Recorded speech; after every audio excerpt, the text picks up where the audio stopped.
महाराज जी आपके चरणों में कोटि कोटि प्रणाम। महाराज जी मोबाइल पर आपके प्रवचन सुनने के बाद, नाम बार बार जपने के बाद, जब भी मेरे मोबाइल के सामने कोई बुरा दृश्य आता है तो मैं उसे देखती हूँ, भले ही मुझे पता है कि ये गलत है। इस वजह से बार बार अपने भक्ति मार्ग से भटक नहीं देखना चाहिए, नहीं देखना चाहिए, ये गलत बात है। ये गलत आदत को छोड़िए। जो गलत आदत है उसको आप अपनाएंगी तो फिर कैसे बात बनेगी।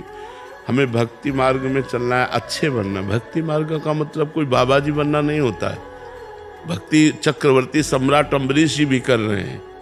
चक्रवर्ती सम्राट हैं अम्बरीश जी, भक्ति कर रहे हैं। सुदर्शन चक्र उनकी रखवाली में रहता है।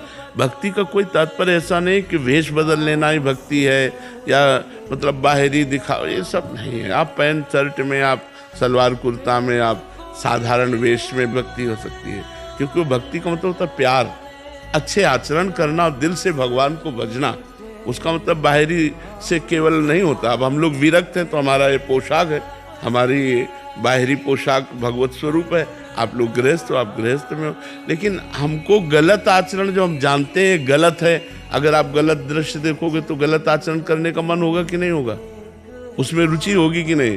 तो गलत आचरण करोगे तो फिर भक्ति का मतलब क्या रहा। एक बात समझो, भक्ति का मतलब क्या रहा। एक तरफ आप संत के प्रवचन सुन करके अच्छे बनना चाहते हैं, एक तरफ गलत दृश्य देखकर तो गलत आचरण, तो आपकी उन्नति नहीं होगी, आपकी आध्यात्मिक उन्नति नहीं होगी। इसलिए आपको कठोर बनना पड़ेगा, उन दृश्यों को तुरंत हटाना पड़ेगा। जो दृश्य हमारे मार्ग के नहीं है हमको उनको नहीं देखना है, हमें गलत बातें नहीं देखनी है।